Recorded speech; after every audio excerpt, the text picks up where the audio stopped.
Hi, and welcome to Griffin Occupational Therapy. I'm Kim Griffin. Today we're going to be having a look at wobble cushions. We're going to take a quick look about how they should be inflated, and I'll also give you a few other tips. Wobble cushions are the plastic air-filled cushions that are often seen in schools. These come in two different shapes, the wedge-shaped or a move and sit, and the circular shape or a disco sit. There are a number of different circular versions that are on the market these days as well. Wobble cushions are often given to children who fidget about in their seat, as an alternative to them maybe rocking back in their chair or getting up and moving around and approaching the teacher all the time. These often include children that might have a diagnosis of ADHD or autism. In this video, we're going to discuss how to correctly inflate the cushions, as I've often seen these cushions either under or overinflated when I go into schools. The way you want to inflate the cushion is to come down to the valve. Now, some of the cushions have got these stopper valves in them, and they, depending on how tightly they've been pushed in, they should just come in and out. And then you can just use your mouth, or you can use, some of them do come with a regular pump that you can use to pop the air into them. Some cushions don't have this stopper valve in them, and they've actually got more of a valve that you'd see on a football or on a soccer ball. So what you need for them is actually a ball pump in order to be able to pump them up.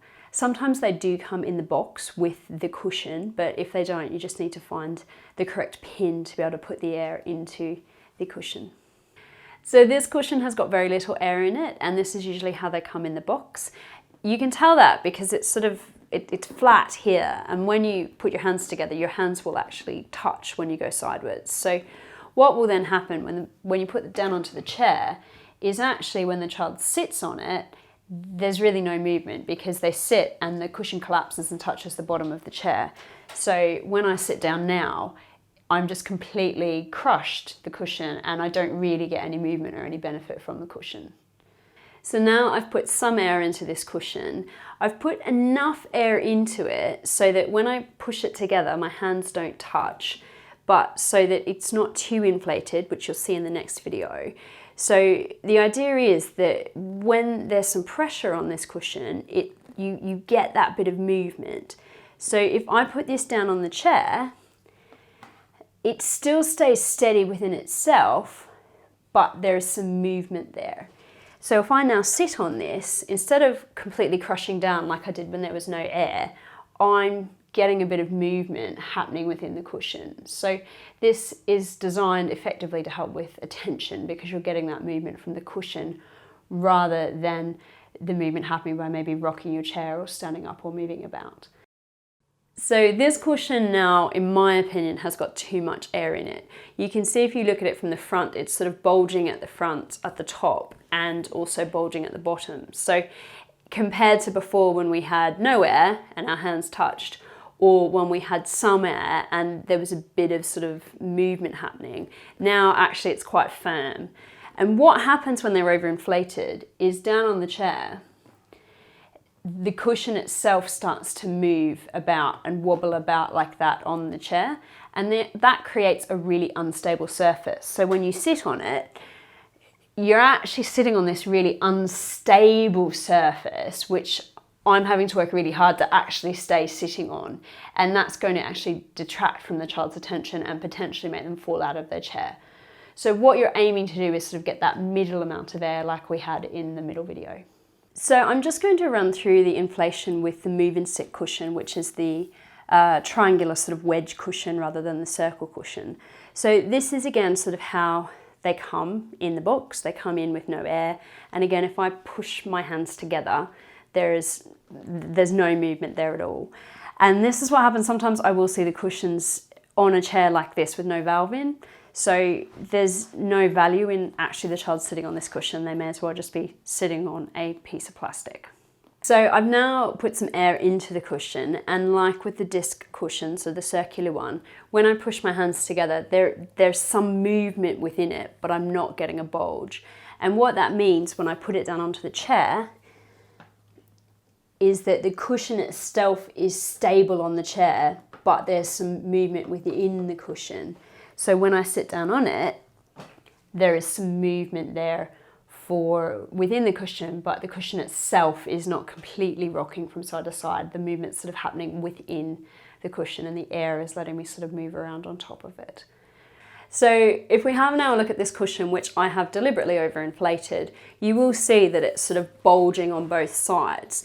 So that then means that when we put it down onto the chair, the cushion itself is really unstable. So there's no stableness at the bottom. So when you then go to sit on it, it is just really difficult to actually stay on, and it's going to detract from your ability to focus on what the teacher is saying. The important thing to watch with these cushions is that the child's entire bottom is actually on the cushion. What you'll sometimes see with these wedge cushions is the kids will move right to the edge of their chair. So they're actually just sitting on the tip of the cushion, which means that they're not actually getting any movement and they're just sitting on the side of the chair. So what you really want to make sure is their bottom is back. And if they are moving themselves right forward, you might want to check with them whether they actually like the feeling of the cushion, because quite often children will come right to the edge and not sit on it just because they don't like the way it feels. One thing you might find for children that don't like the way that this actually feels, because all of the cushions I've ever seen have got some sort of texture on the top of them, I think that is in part to make sure the child doesn't slip off the chair or sort of slip off the cushion. But I have never had a problem if I've flipped them over and let the child sit on the smooth side.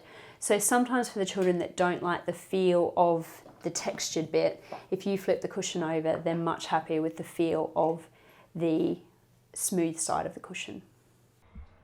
The final piece of advice I would give you about wobble cushions is make sure you're monitoring it. We discuss how to monitor sensory seating, including wobble cushions, on our website. You can find the details below this video. There's 2 different posts. One is tips for choosing sensory seating, and the other is 10 tips for wobble cushions. And in these posts, we discuss some ideas on how you might monitor if the sensory seating is actually helping the child that you're working with, or if it's helping at home. Thanks for watching. Don't forget to scroll down to the bottom to hit the like button if you did find this video helpful. And if you want to be one of the first to hear when we release new videos, do hit the subscribe button and subscribe to our channel. You can also share the video using your favourite social media platform or leave us a comment below. Thanks, and we'll see you next time.